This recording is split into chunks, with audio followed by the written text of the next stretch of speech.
राशिद भाई, अगेन एक logical discussion तो बनता है इन चेंजेस का, बट अब ऐसा लग रहा है कि टीम मैनेजमेंट ना अब लॉजिक सुनने के मूड में नहीं है। उन्होंने फैसला कर लिया है कि जी ये हमारा अटूट अंग है, ये खेलेंगे टीम में। पिछले मैच में भी हमने देख लिया था। बट मैं आपकी अटेंशन वापस सलमान मिर्ज़ा की तरफ लेके आऊँगा। वो तो खेलते हुए आपको नज़र आ रहे हैं, उनके साथ आपकी नज़र में क्या नसीम शाह की जगह बनती है, और अगर बनती है तो फिर क्या फ़हीम अशरफ की जगह बनती है, क्योंकि अबरार ने भी टीम में वापस आना है किसी एक की जगह। जी, नसीम शाह की जगह बनती है। थोड़ा सा क्विक है, वो स्विंग मिलती है उनको, आउट स्विंग, थोड़ी लेंथ उनकी पीछे न्यू बॉल से होती है, जिसकी वजह से बहुत ज्यादा आउट नहीं कर पाते। थोड़ा सा लेंथ आगे हो जाती है इनकी, अभी तक नहीं हो पाई तो, लेकिन पेस है उनके पास, वो थोड़ा रिसीव कर सकते हैं। और ऑप्शन हमारे पास है नहीं, लिमिटेड है। हम लोग 3-4 तो ना बैगेज कैरियर है ना, 3-4 प्लेयर तो आपके पास ऑप्शन 10-11 प्लेयर में क्या बनेगा फिर। शाहीन आपके मेन बॉलर गए थे, वो ड्रॉप हो गए। कुछ 2 प्लेयर आपके ऐसे खेल रहे हैं जो कि प्लेइंग 11 में जगह नहीं बन रही, जैसे बाबर की बात की है। तो आपके पास ऑप्शन है क्या। फ़हीम अशरफ को 1 नंबर पे खिलाते हैं, कभी बैटिंग आ जाएगी तो कर लेंगे, कभी बॉलिंग आ जाएगी तो कर लेंगे, ये माइंडसेट है। वो तो 3 मैच हमारे पीछे बहुत लो ग्रेड टीम के साथ मैचेस हुए हैं, वो हम जीते हैं। और अब जाके सही मुकाबला, अब यहाँ से हमारा टूर्नामेंट स्टार्ट होता है। यहाँ से प्लेइंग 11 आपकी अच्छी होनी चाहिए। शाहीन आपके साथ मौजूद नहीं है, फखर को नीचे लेके आना पड़ेगा, 4 नंबर 5 नंबर जो भी आप डिसाइड करें उसको लेके आना पड़ेगा। लेफ्ट हैंडर अच्छा पावर हिटर है, जैसे हमारे कोलीग ने भी बताया है, तो वो बनते हैं आपके।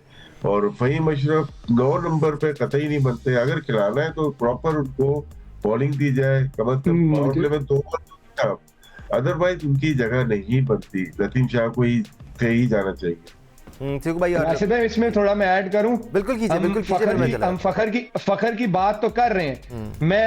मैं जितना इनको जानता हूं, अगर इनका फखर प्लान में होता ना तो नमीबिया के खिलाफ ही नाफे को ना खिलाते, ये फखर को खिलाते। ये मैं आपको बता दूं, इन्होंने नाफे को चांस दिया, वरना फखर को बेस्ट चांस था कि आप फखर को चांस दे सकते थे नमीबिया के। तो हमें क्यों लेके गए हैं फखर को फिर?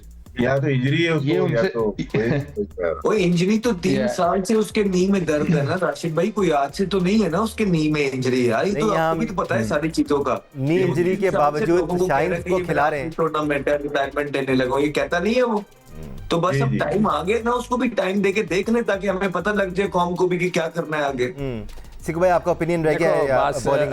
ये वाहिद टीम होगी दुनिया की जो बगैर फिटनेस के जो है ना फिटनेस टेस्ट के खेलती है। मतलब मैं तो हैरान हूँ, मैं लिख के थक गया हूँ भाई कि फिटनेस टेस्ट। नहीं, आप शाहीन को तो खिला ही रहे थे ना। नहीं, शाहीन को खिला रहे हैं, वो कह रहे हैं उसके नी में दर्द है, तो भाई उसका फिटनेस टेस्ट हुआ है कि नहीं हुआ। एक उसने बात बोली अहमद ने, जिससे मैं एग्री नहीं करता, कि वो कह रहे हैं बेस्ट रिसोर्सेज, बेस्ट नहीं है अहमद, ये तो बेस्ट अवेलेबल, अभी जो बेस्ट है वो ये बहुत है। पूरे पाकिस्तान के क्रिकेटर्स अवेलेबल हैं, मगर उनका जो उनकी जो निगाहें हैं इनके अलावा किसी। अभी वो कह रहे हैं कि जो 15 बेस्ट आपके पास अवेलेबल है उनकी बात कर रहे हैं। अभी 15। ओके सर, आप देख लीजिएगा, कल फ़हीम फिर भी बाहर नहीं होगा। फ़हीम खेलेगा। नहीं, फ़हीम भी बाहर नहीं होगा, शादाब भी बाहर नहीं होगा, बाबर भी बाहर नहीं होगा। शादाब समझ आ गई है ये बातें। अच्छा, हमने एक्सेप्ट कर लिया। नाफे और बाबर में से होगा कोई। अच्छा, ये देख लीजिए। मैंने अपने तरफ से टीम बनाई थी कि जी फरहान और फकर को ओपन कराएं, अगर चला तो चांद तक, वरना शाम तक। ठीक है, फिर आगा है, फिर नाफे है और उस्मान, ये 5 आपके बैट्समैन हो गए। उसके बाद 2 ऑलराउंडर रखें आप, शादाब और नवाज। ठीक है, अगर आप रखना चाहते हैं फ़हीम को तो रख लें। 8वें नंबर तक बैटिंग दे जाना चाहते हैं तो वो फिर नीचे मिर्ज़ा, उस्मान तारिक और इब्रार। आपको हर हाल में बाबर को ड्रॉप करना चाहिए।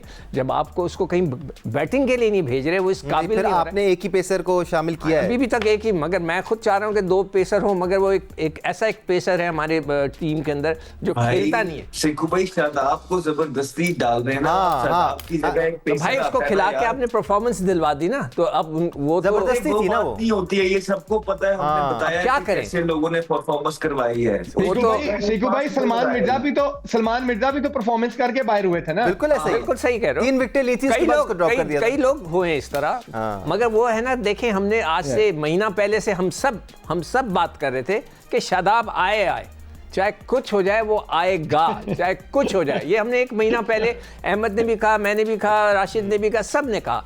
तो अब एक आदमी का इतना लाडला हो तो अब क्या करें। ये पाकिस्तान तो की, ये मगर टाइम होता है सिक्कू भाई जब हमें पता लग जाता है कि वो चीजें जो हम कह रहे हैं वो हो गई और ये गलत है, तो फिर हमारा काम ये भी बनता है कि लोगों को बार बार बताते रहे कि ये क्या हो रहा है क्या नहीं हो रहा। बिल्कुल ठीक है, लेकिन देखो अहमद हो जाए तो लोगों को पता हो कि कौन कल्प्रिट्स है। सही अहमद, सबसे इंपॉर्टेंट चीज है कि ये पाकिस्तान की टीम है। जी जी जी, ठीक है, ये पाकिस्तान, हम पाकिस्तान की टीम के कोई फ्रेंचाइज नहीं है, ये मोहल्ले गली की टीम नहीं है, किसी के घर की टीम नहीं है, पाकिस्तान की टीम है। जब इसमें अगर कोई गलती होती है तो पूरे पाकिस्तान को शर्मिंदगी होती है, सारा पाकिस्तान पूछता है। तो हमें इस हिसाब से जो है ना प्रॉपर सिलेक्शन करनी चाहिए। राशिद भाई, मसला ये है ना कि हम जो बात कर रहे हैं सामने वाला माने भी तो कि गलती हो रही थी, कि गलत बॉलिंग हुई तो थी, वो इंग्लिश तो में बोले ना। हाँ, वो तो इंग्लिश में बोले दानिश भाई। नहीं, मैं पाकिस्तानी प्लेयर की बात कर रहा हूँ। वो प्रेस कॉन्फ्रेंस में आकर उल्टा साबिक क्रिकेटर्स को क्रिटिसाइज कर रहे हैं, बकायदा उनको टारगेट कर रहे हैं कि जी आपके जमाने में तो इंडिया से नहीं जीते थे, हमने इंडिया को हराया है। तो मतलब अगर ऐसा माहौल बन जाए राशिद भाई, फिर तो शायद आपको क्रेडिट तो दें यार, इतनी करेज है कि उसने बोला कि, और सही है यार, बोलने का हक होना चाहिए सबको, और हमें सहने का हक। सर बोले नहीं, सर बोले न्यूजीलैंड के खिलाफ 4 विकेटें ले लें, 50 रन बना ले, फिर बोले। नहीं, होता क्या है कि परफॉर्मेंस के बाद ना बोलना आसान हो जाता है। वो अच्छी परफॉर्मेंस थी, क्योंकि किसी ने परफॉर्म किया हुआ नहीं था नबीबिया के खिलाफ आज तक, तो उसने इतनी अच्छी परफॉर्मेंस दी और 4 नंबर भी दिया उसको, तो हक तो बनता है। तो मेरा भी कल मैच है स्कूल टीम के खिलाफ, मैं भी कल परफॉर्म करके आऊंगा और मैं भी बोलूंगा।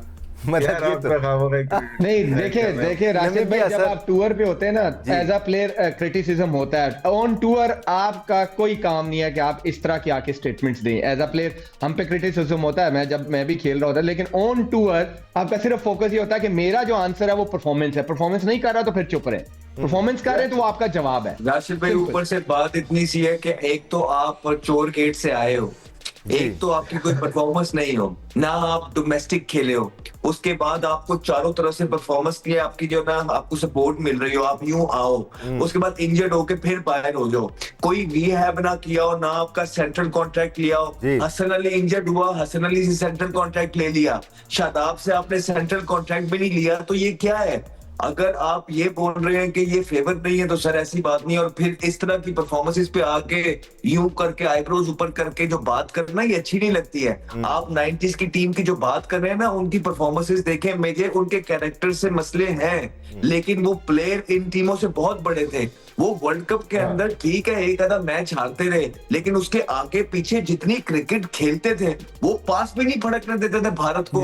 आप उठा के देख ले सारे मैच निकाल के, वो 90 से लेके 92 से लेके अभी तक की आपकी जो क्रिकेट है, उसके बाद फिर आप उनको सिर्फ इसलिए कि उनमें से 2 बैठ के सच बोल रहे हैं, जब तक वो झूठ बोल रहे हैं तब तक अभी भी आपकी जो पूरी टीम है उसको क्रिटिसाइज कर दिया और ये बता दिया कि मैंने बाबर की वजह से जो है ना, एक ने बोल दिया कि मैंने रिटायरमेंट ली है और उसने ट्वीट कर दी कि शादाब को नहीं होना चाहिए, तो अब वो बुरे हो गए। अब वही जब कल तक शाहिद अफरीदी उसको सपोर्ट कर रहा था शादाब को, तो वो अच्छा था सच, अब जैसे ही उसने सच बोला तो बुरा हो गया। मोहम्मद यूसुफ जब तक इनको खिला रहा था सबको, शादाब को, सकलैन भाई मौजूद थे और ये खिला रहे थे, तब तक ठीक थे। अब जब मोहम्मद यूसुफ ने सच बता दिया कि मुझे इन लोगों की वजह से रिजाइन देना पड़ गया, तो उनको 90 की क्रिकेट याद आ गई। अपने सीनियर्स की रिस्पेक्ट करते हैं, ठीक है, स्पेशली जब आपने करके चले, या तो शुरू से आप सच बोल रहे हो ना, तो मसला ये है कि ये आप ही के तो शाखें हैं जो टूट रही हैं, अब बर्दाश्त करें थोड़ा सा, क्या होंगे। नहीं, और अब देखिए हर चीज इतनी क्लियर कट हो गई है जेंटलमैन, कि अगर आप परफॉर्म करते हैं ना, पता होता है लोगों को कि किस टीम के खिलाफ क्या परफॉर्मेंसेस हो रही हैं, और अगर बड़ी टीम के खिलाफ परफॉर्म किया भी है तो किस स्टेज पे परफॉर्म किया है। ऐसी परफॉर्मेंस तो नहीं है कि आपकी टीम मैच हार गई हो और आपके 50 रन हो। सर दानिश भाई, आज भी जो हमारी इंडिया पे लीड है ना ऑल टुगेदर, अगर आप मैच तो बढ़िया, वो 90s की वजह से ही है। बिल्कुल ऐसा ही है, बिल्कुल ऐसा ही है। और ये मैटर करता है सिकू भाई, ये बहुत मैटर करता है कि आपने जो इनिंग्स खेली है या आपकी जो विकेटें हैं, did that lead to a win, या आप उसमें हारे थे। अगर आपने किसी एक दुनिया के बड़े बॉलर को 2 छक्के लगा दिए और आपकी टीम बुरी तरह से मैच हार गई, तो उन 2 छक्कों का या उन 3 विकेटों का कोई फायदा नहीं है।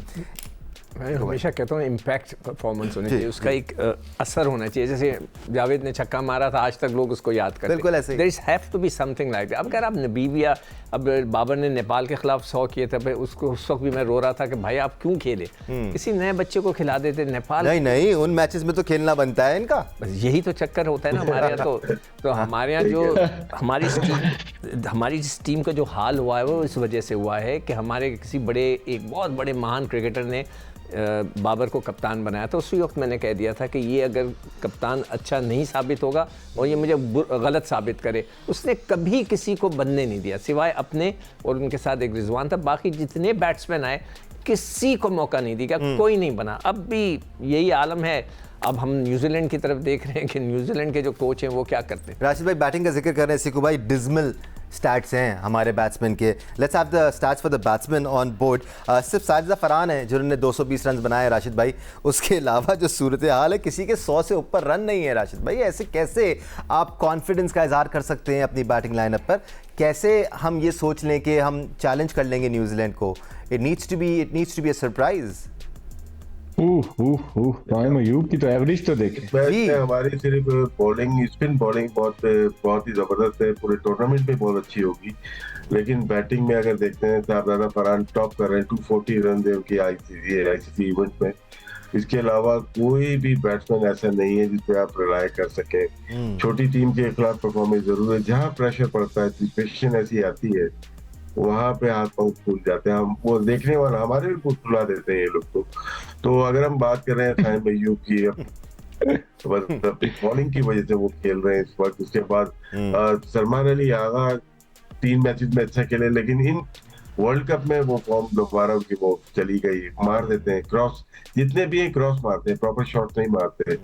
और उसके बाद बाबर को चॉइस ही नंबर 4 पे, नंबर जो भी नंबर दिया है उस्मान आजा, जो पहली बॉल भी वैसे ही खेलता है, आखिरी भी वैसे ही खेलता है। घबराया हुआ लगता है, कॉन्फिडेंस नहीं है उसके ऊपर। उसके बाद शादाब और पीछे आ जाते हैं जो आपके अच्छे मैच विनिंग प्लेयर हैं, बहुत नीचे हैं।